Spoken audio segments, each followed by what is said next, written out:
ഇത് ബറാത്തിൻ്റെ വിശേഷം കേട്ടോ. അപ്പോൾ ഞാൻ നേരെ വ്ളോഗിലോട്ട് പോകും. ഹായ് ഹലോ അസ്സാം വലൈക്കും. അപ്പോൾ നേരെ ഞാൻ ആദ്യം തന്നെ നമുക്ക് പത്തിൽ ചുടണം, പിന്നെ മീൻ കറി ഉണ്ടാക്കണം. അതിനായിട്ട് ഞാനിവിടെ 2 കപ്പ് പച്ചരിയ കുതിർത്തിട്ട് വെച്ചിട്ടുള്ളത്. ഇതൊരു 3-4 മണിക്കൂർ കുതിർത്തിട്ടേ ഉള്ളൂ. അപ്പോൾ ഇതിലേക്ക് ഞാൻ 2 കപ്പ് ചോറും കൂടി ആഡ് ആക്കുന്നുണ്ട്. പിന്നെ ഇതിലേക്ക് ആവശ്യത്തിനുള്ള ഉപ്പിട്ടിട്ട് വെള്ളം ഒഴിച്ചിട്ട് നല്ലോണം നൈസായിട്ട് തന്നെ അരച്ചെടുക്കുക. ഇനി ഇത് മീൻ കറിയിലേക്കുള്ള കൂട്ടാട്ടോ. ഇപ്പോൾ ഞാൻ ഇതിലേക്ക് ഒരു തേങ്ങ മൊത്തത്തിൽ അങ്ങ് എടുത്തിട്ടുണ്ട്. പിന്നെ ഈ മുളകിന് നല്ല എരിവുണ്ട്, അതുകൊണ്ട് ഞാൻ 4-5 മുളക് എടുത്തിട്ടുള്ളൂ. പിന്നെ ഇത് 1.5 ടേബിൾ സ്പൂൺ മല്ലി എടുത്തിട്ടുണ്ട്. ഒരു ചെറിയ കഷ്ണം പുളിയും കൂടി എടുത്തിട്ട് അതും കൂടി ഒന്ന് അരച്ച് വെക്കുക. ഇനി ഇത് ഞാനൊരു ഫ്രൈ പാനിൽ ഒരു ഡെസേർട്ട് ഉണ്ടാക്കുന്നുണ്ട്. അതിലേക്ക് ചവ്വരി വേവാൻ വെച്ചിട്ടുണ്ട്. 1/2 ലിറ്റർ പാൽ ഒഴിച്ച് കൊടുത്തിട്ടുണ്ട്. ആ പാലിന് ഞാൻ കോവയാണ് കേട്ടോ ഉണ്ടാക്കുന്നത്. അപ്പോൾ ഈ ചവ്വരിയിൽ അതൊന്ന് ട്രാൻസ്പെറൻറ്റ് ആവണം, അത്ര വേവിച്ചെടുത്താൽ മതി. പിന്നെ ഇതിവിടെ പാലിന് നല്ലോണം അങ്ങോട്ട് കുറുകിച്ചിട്ട് എടുക്കണം. അപ്പോൾ ഇത് ഫ്രൈ പാനിൽ ഇങ്ങനെ നല്ല നിരന്നിട്ടുള്ള പാത്രത്തിൽ വെച്ച് കൊടുത്താൽ പെട്ടെന്ന് നമുക്ക് കോവ റെഡി ആക്കിയിട്ട് എടുക്കാൻ പറ്റും. അതുകൊണ്ട് ഞാൻ ഫ്രൈ പാനിൽ വെച്ച് കൊടുത്തിട്ടുള്ളത്. ഇനിയിപ്പോൾ ഇതാ ചവ്വരിനെ അതിൻ്റെ വെള്ളമൊക്കെ ഒന്ന് അരിപ്പയിലിട്ടിട്ട് അരച്ചെടുത്ത് കൊടുക്കണം. എന്നിട്ട് അതിലേക്ക് പച്ചവെള്ളം ഒഴിച്ച് കൊടുത്തിട്ട് നല്ലോണം അങ്ങോട്ട് അരച്ചെടുക്കാം. എന്നിട്ട് ഇത് കുറച്ച് മധുരത്തിന് ആവശ്യമുണ്ടോ അത്രയും മധുരത്തിനുള്ള ശർക്കരയാണ് കേട്ടോ ഇതിൽ ആഡ് ആക്കുന്നത്, പഞ്ചസാര അല്ല. അപ്പോൾ അതൊന്ന് തിളപ്പിച്ചിട്ട് വെക്കുക, അരിച്ചെടുക്കാൻ വേണ്ടിയിട്ടാണ്. ഇനി ഇതിപ്പോൾ പത്തലിൻ്റെ മാവ് റെഡി ആയിട്ടുണ്ട്. ഇനി അതും കൂടി ഒന്ന് പുതുക്കിയിട്ട് എടുക്കണം, ടൈറ്റാക്കിയിട്ട് എടുക്കണം. അപ്പോൾ ഇവിടെ ഇതാ കോവ റെഡി ആയിട്ടുണ്ട്. ഇനിയിപ്പോൾ ഈ ഫ്രൈ പാനിൽ തന്നെ ഞാനിത് തീ ഓഫാക്കിയിട്ട് ഒരു 10 മിനിറ്റ് നേരം വെച്ചിട്ട് പിന്നെയാണ് ബൗളിലേക്കൊന്ന് മാറ്റി കൊടുക്കുന്നത്. എന്നിട്ട് അതിലേക്കുള്ള ക്യാരറ്റ് ഞാൻ ഇവിടെ തൊലി കളയുക. എന്നിട്ട് ഈ ക്യാരറ്റിനെയിൽ ഗ്രേറ്റ് ആക്കിയിട്ട് എടുക്കുക. ഞാൻ ഇത് മൊത്തത്തിൽ അങ്ങോട്ട് എടുത്തിട്ടില്ല, ഒരു കുറച്ച് മാത്രം ബാക്കി വെച്ചിട്ടുണ്ട്. കാരണം അത് ഞാൻ സമൂസ ഉണ്ടാക്കുന്നുണ്ട്, അതിലേക്ക് കുറച്ച് ആഡ് ആക്കാൻ വേണ്ടിയിട്ട് കുറച്ച് മാത്രം 2 ടേബിൾ സ്പൂണോളം ക്യാരറ്റ് വെച്ചിട്ട് പിന്നെ ബാക്കിയുള്ളതെല്ലാം ഞാൻ ഇത് ഡെസേർട്ടിലേക്ക് ഇട്ട് കൊടുക്കാൻ പോവുക. ചവ്വരിയുടെ കുടിക്കാനുള്ള ഇതില്ലേ അതിലേക്ക് ഇട്ട് കൊടുക്കുന്നുണ്ട്. ഈ ഡെസേർട്ടിൽ നല്ല ഹെവി ഡെസേർട്ടാണ്. ഇതും ഒരു സമൂസയും കഴിച്ചാൽ മതി, പിന്നെ ഒന്നും കഴിക്കണമെന്നില്ല, വിശപ്പേ തോന്നുന്നില്ല. അത്രയും നല്ല ഡെസേർട്ട്. എന്തായാലും നോമ്പിലൊക്കെ ഇത് ഉണ്ടാക്കിയിട്ട് കുടിക്കുന്നത് നല്ല ഒരു ഡെസേർട്ട്. എന്തായാലും ഉണ്ടാക്കിയിട്ട് നോക്കുക നിങ്ങളും കൂടി.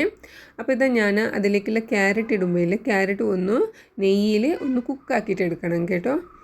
അപ്പോൾ ഇതിലേക്ക് ഞാൻ 2 ടേബിൾ സ്പൂണ് നെയ്യ് ഇട്ട് കൊടുത്തിട്ട് ഗ്രേറ്റാക്കി ക്യാരറ്റും കൂടി ഇട്ട് കൊടുത്തിട്ട് നല്ലോണം അങ്ങോട്ട് കുക്കാക്കിയിട്ട് എടുക്കുക. എന്നിട്ട് തിളച്ച് പാലിൽ തീ ഓഫാക്കിയിട്ട് ഇട്ട് കൊടുത്താലും മതി കേട്ടോ. ബാക്കി എല്ലാ സംഭവം എല്ലാം സെപ്പറേറ്റ് ആക്കി എടുക്കുന്നത് കൊണ്ട് തിളക്കുന്ന പാലിലേക്ക് ഇട്ട് കൊടുത്തിട്ട് ഓഫാക്കിയിട്ട് ബാക്കിയെല്ലാം ചേർത്താൽ മതി. അങ്ങനെ ഇത് ക്യാരറ്റ് ഇട്ട് കൊടുത്തിട്ടുണ്ട്. ഇനിയിപ്പോൾ അതേ ഫ്രൈ പാനിൽ സമയമില്ലാത്തത് കൊണ്ട് എല്ലാം ഒന്നിച്ചിട്ട് ഞാൻ കാട്ടുന്നേ ഉള്ളൂ. ഇനി ഇതിലേക്ക് ഞാൻ 2 ടേബിൾ സ്പൂൺ വെളിച്ചെണ്ണ ഒഴിച്ച് കൊടുത്തിട്ടുള്ളത്. എന്നിട്ട് ഇതിലേക്ക് ഒരു വലിയ ഉള്ളി, പിന്നെ ഒരു ചെറിയ കഷ്ണം ക്യാബേജ്, പിന്നെ മല്ലിച്ചപ്പ്, ഒരു 4-5 പച്ചമുളക്, പിന്നെ ഒരു 4-5 അല്ലി വെളുത്തുള്ളി, ഇത്ര ഇട്ടിട്ട് ഒന്ന് തീ ഹൈയിൽ വെച്ച് കൊടുത്ത് തന്നെ ഫ്രൈ ആക്കിയിട്ട് എടുക്കാം. ഇതിലേക്ക് വേറെ മസാലകളൊന്നും ഞാൻ ചേർക്കാൻ പോകുന്നില്ല. 2-3 സ്പെഷ്യൽ റെസിപ്പിയും കൂടിയാണിത്. 2-3 സ്പെഷ്യൽ ഐറ്റം കൂടി ഞാൻ ചേർക്കുന്നുണ്ട് ഈ മസാലയിൽ. ഇനിയിപ്പോൾ ഇതാ ചവ്വരി വേവിച്ചിട്ട് ഞാനൊരു ബൗളാക്കിയിട്ട് വെച്ചിട്ടുണ്ട്. ഇനി ഇതിനെ ഞാൻ 3 ബൗളാക്കാം. കാരണം 2 ഞാൻ കളറാക്കാം, ഒന്ന് റെഡും ഒന്ന് ഗ്രീൻ കളറാക്കാം ഈ ചവ്വരിനെ. അങ്ങനെ 3 കളർ ചവ്വരിയാണ് എൻ്റെ ഈ ഡെസേർട്ടിൽ ഉണ്ടാവുക. പിന്നെ കോവ ആഡ് ആക്കുന്നുണ്ട്, നല്ല അടിപൊളി ടേസ്റ്റാണ്. പിന്നെ ഇതിലേക്ക് മധുരമായിട്ട് ഞാൻ ശർക്കരയാണ് ചേർത്തത്. പഞ്ചസാരക്കാളും എന്തായാലും ഇത് നല്ല ടേസ്റ്റാണ് ശർക്കര ഇങ്ങനെ ഉരുകിച്ചിട്ട് ചേർക്കുന്നത്. എന്തായാലും ഒന്ന് ഉണ്ടാക്കിയിട്ട് നോക്കാം. അങ്ങനെ ഇതാ കളർ 3 റെഡിയാക്കിയിട്ടുണ്ട്. ഇപ്പോൾ ഇതിൽ ക്യാരറ്റ് ഇട്ട് കൊടുത്തിട്ടുണ്ട്. ഇനിയിപ്പോൾ ആദ്യം ഞാൻ വെളുത്ത ചവരി ചേർക്കാം. ഇത് കഴിഞ്ഞിട്ട് ഞാൻ റെഡും ഗ്രീനും കൂടി ചേർക്കാം. പിന്നെ ക്യാരറ്റ് കുക്കായിട്ടില്ല എന്നിട്ട് തോന്നിയിട്ടുണ്ടെങ്കിൽ നിങ്ങൾക്ക് കുറച്ചും കൂടി തിളപ്പിച്ചെടുക്കാം. ഇനിയിപ്പോൾ ഇത് ഞാൻ ഗ്രീൻ കളറും ആഡാക്കി. ഇനിയിപ്പോൾ റെഡ് ആഡ് ആക്കാം. എന്നിട്ട് ഇതിലേക്ക് കോവം കൂടി ചേർക്കാം. ഇത് ഹോം മെയ്ഡ് കോവ ആയതുകൊണ്ട് തന്നെ നല്ല ടേസ്റ്റാണ്, നല്ല കഴിച്ചുകൊണ്ടേ ഇരിക്കാൻ വേണ്ടി തോന്നുന്ന ഒരു കോവയാണ് കേട്ടോ. ഞാൻ ഇങ്ങനെ ഇടുമ്പോൾ എൻ്റെ മോള് പറയുന്നോടും ഞാൻ ഉമ്മ പറയുന്നത് പോലെ എല്ലാം കേൾക്കാം, എനിക്ക് കുറച്ചും കൂടി താന്ന്. അപ്പോൾ അങ്ങനെ ഞാനിത് മൊത്തത്തിൽ അങ്ങ് ഇട്ട് കൊടുത്തിട്ടില്ല, കുറച്ച് ബാക്കി വെച്ചിട്ട് ബാക്കിയെല്ലാം ഇട്ട് കൊടുത്തിട്ടുണ്ട്. നല്ല ടേസ്റ്റാണ്. നല്ല ഹെവി ആയിട്ടുള്ളൊരു ഡെസേർട്ടായിട്ടും ഇത്. പിന്നെ ഇതിലേക്ക് ഞാൻ കുറച്ച് ഫ്രൂട്ട്സും കൂടി കട്ടാക്കിയിട്ട് ആഡ് ആക്കുന്നുണ്ട്. അങ്ങനെ ഇതാ എൻ്റെ സമൂസയ്ക്കുള്ള ഇവിടെ മസാല അത് ഏകദേശം കുക്കായിട്ടുണ്ട്. ഇനി ഇതിലേക്കില്ല ഞാനൊരു മുട്ട പൊട്ടിച്ചും കൂടി ഒഴിച്ചിട്ട് നല്ലോണം സ്ക്രംബിൾഡ് ആക്കിയിട്ട് എടുക്കാം. ഇതിലേക്ക് ഞാൻ ഉപ്പും ചെറുതായിട്ടൊരു മഞ്ഞൾപ്പൊടി മാത്രമേ ആഡ് ആക്കിയിട്ടുള്ളൂ. വേറെ ഒരു മസാല ആഡ് ആക്കിയിട്ടില്ല. ഇതെല്ലാം ഞാൻ തീ ഹൈയിൽ വെച്ചിട്ട് തന്നെ ഒരു 5 മിനിറ്റ് മാത്രമേ ഇതെല്ലാം കുക്കാക്കിയിട്ട് എടുത്തിട്ടുള്ളൂ. ഒരുപാട് അങ്ങോട്ട് കുക്കാക്കിയിട്ട് എടുത്തില്ല. പിന്നെ ശ്രദ്ധിക്കേണ്ടതെന്ന് വെച്ചാൽ തീ ഹൈയിൽ വെച്ച് കൊടുക്കുക, തീ ലോയിൽ വെച്ച് കൊടുക്കരുത് കേട്ടോ. കാരണം ക്യാബേജൊക്കെ ഇട്ടത് കൊണ്ടില്ലേ ഇത് വെള്ളം ഇങ്ങനെ ഇറക്കി വിടാൻ ചാൻസ് ഉണ്ട്. തീ അതുകൊണ്ട് ഹൈയിൽ വെച്ചിട്ട് തന്നെ ഫ്രൈ ആക്കിയിട്ടൊന്ന് തീ ഓഫാക്കാം. അങ്ങനെ ഇതാ ഇവിടെ എല്ലാം ആഡാക്കി കഴിഞ്ഞിട്ടുണ്ട്. ഇനിയിപ്പോൾ ഇതൊന്നും എല്ലാം കൂടി ആഡാക്കിയതിന് ശേഷം ഒന്ന് തിളപ്പിച്ചെടുക്കാം, അത്രയേ ഉള്ളൂ. തിളപ്പിച്ചതിന് ശേഷം ശർക്കര ഒഴിച്ച് കൊടുക്കുമ്പോൾ പാൽ ചെറുതായിട്ടൊന്ന് തണിഞ്ഞ് കിട്ടണം കേട്ടോ. നല്ലോണം ചൂടിലേക്ക് നിങ്ങൾ ശർക്കര ഒഴിച്ച് കൊടുക്കരുത്, കാരണം പിരിയാൻ ചാൻസ് ഉണ്ട്.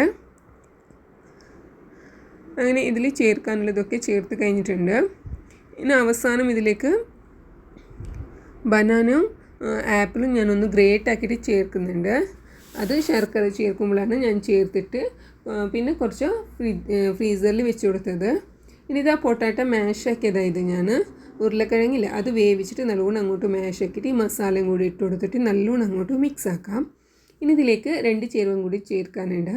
അതിലേക്കില്ല ഞാനൊരു പാൻ വെച്ചിട്ട് 1 ടേബിൾ സ്പൂൺ ഓയിൽ ഒഴിച്ച് കൊടുക്കുന്നുണ്ട്. എന്നിട്ട് ഇതിലേക്ക് നിലക്കടലയില്ലേ അതിൻ്റെ ചെറുതായിട്ടൊന്ന് തൊലിയൊക്കെ എടുത്തിട്ട് അതൊന്ന് റോസ്റ്റ് ആക്കിയിട്ട് എടുക്കുക. ഇതിലേക്ക് ഞാൻ ക്യാരറ്റ് ഗ്രേറ്റ് ആക്കിയതില്ല അതും കൂടി ചേർക്കുന്നുണ്ട്. പിന്നെ 1/2 ടീസ്പൂൺ മഞ്ഞൾപ്പൊടിയും മല്ലിപ്പൊടിയും ചെറിയ ജീരകം വലിയ ജീരകം പൊടിച്ചത് അതും കൂടി 1/2 ടീസ്പൂൺ ഇട്ട് കൊടുത്തിട്ട് ഒന്ന് റോസ്റ്റ് ആക്കിയിട്ട് എടുക്കുന്നുണ്ട്. എന്നിട്ടില്ലേ ഇതിനെ ചെറിയ അമ്മിക്കല്ലിലിട്ടിട്ട് കുത്തിയിട്ട് തന്നെ ഇങ്ങനെ പൊടിയാക്കണം കേട്ടോ. മിക്സിയുടെ ജാറിലിട്ട് പൊടിയാക്കരുത്. ചെറിയ അമ്മിക്കല്ലിൽ ഇങ്ങനെ ഇട്ട് തന്നെ ഒന്ന് പൊടിയാക്കിയിട്ട് ഒരു ചെറിയൊരു താവി കൊണ്ട് അതിൻ്റെ സൈഡിൽ നിന്നൊക്കെ എടുത്തിട്ട് സെൻറ്ററിലാക്കി കൊടുത്തിട്ട് ഈസി ആയിട്ട് ഇങ്ങനെ കുത്തിയിട്ട് തന്നെ പൊടിയാക്കണം കേട്ടോ. നല്ല ഒരു മണം, നല്ല ഒരു സ്മെല്ലാണ് ഈ മസാലയ്ക്ക്. ഇനി ഇതിപ്പോൾ കട്ട്ലറ്റ് ഉണ്ടാക്കുന്നെങ്കിൽ നിങ്ങൾ മസാല ഉണ്ടാക്കുമ്പോൾ എന്തായാലും ഒന്ന് നിലക്കടലോ ഇങ്ങനെ മസാല ഒന്ന് ചേർത്തിട്ട് ഇങ്ങനെ കുത്തി പൊടിയാക്കിയിട്ട് ഇട്ട് കൊടുക്കുക. ഒരു ഡിഫറെൻറ്റ് ടേസ്റ്റ്, അടിപൊളി ടേസ്റ്റാണ്. അപ്പോൾ എന്തായാലും ഒന്ന് ഉണ്ടാക്കിയിട്ട് നോക്കുക. അതും കൂടി ഇട്ടിട്ട് ഇതിലേക്ക് നല്ലോണം ഇട്ട് കൊടുത്തിട്ട് നല്ലോണം അങ്ങോട്ട് മിക്സ് ആക്കാം. ഇനിയിപ്പോൾ മസാല ഉണ്ടാക്കിയതിന് ശേഷം സമൂസയുടെ ഷീറ്റ് ഉണ്ടാക്കണം കേട്ടോ. കാരണം നല്ല ക്രിസ്പി ആയിട്ട് കിട്ടാനുള്ള ഒരു ടിപ്സും കൂടി ഞാൻ പറഞ്ഞു തരാം.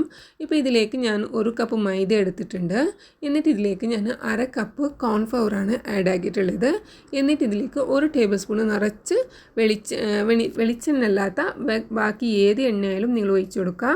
എന്നിട്ടിത് കുറച്ച് എണ്ണ ഒഴിച്ച് കൊടുത്തിട്ട് സമൂസയുടെ മാവില്ലേ കുറച്ച് ടൈറ്റിലാണ് വേണ്ടത്. അതും കൂടി ഇങ്ങനെ എല്ലാം കുറച്ച് എണ്ണ വെള്ളം ഒഴിച്ച് കൊടുത്തിട്ട്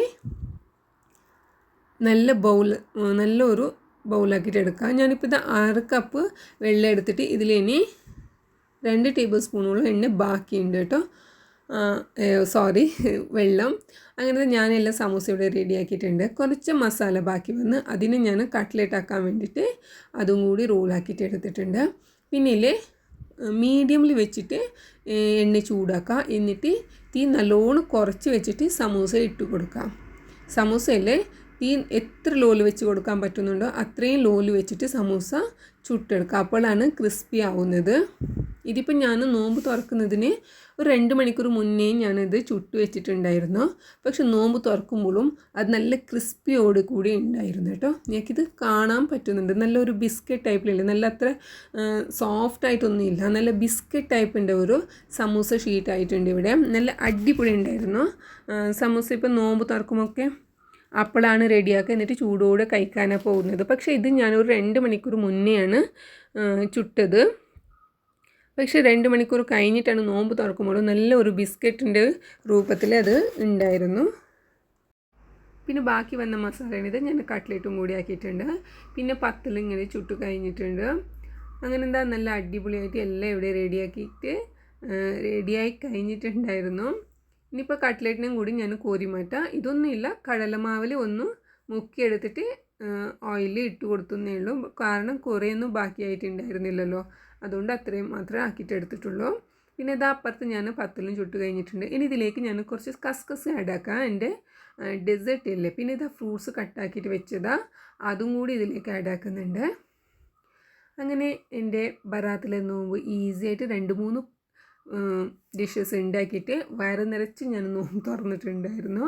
അപ്പോൾ എന്തായാലും ഇത് നല്ല ഇഫ്താറിൻ്റെ ഒരു റെസിപ്പിയും കൂടിയാണ്. ഇത് ശർക്കര കേട്ടോ, അവസാനം ഞാൻ ഒഴിച്ച് കൊടുക്കുന്നുണ്ട്. നോമ്പ് തുറക്കുന്നതിന് കുറച്ച് മുമ്പേ ഇത് ഇത്ര നേരം ഫ്രിഡ്ജിലാണ് ഉണ്ടായിരുന്നത്. അപ്പോൾ നല്ല തണുപ്പിച്ചിട്ട് ഞാനിത് ശർക്കര ഒഴിച്ച് കൊടുത്തിട്ടുണ്ട്. അങ്ങനെ ഇതാ കസ്റ്റർഡിനേക്കാളും നല്ല അടിപൊളിയായിട്ടുള്ള ഫുഡ് റെഡി ആയിട്ടുണ്ട്. അപ്പം നമുക്ക് നെക്സ്റ്റ് വീഡിയോയിൽ കാണാം. Thank you.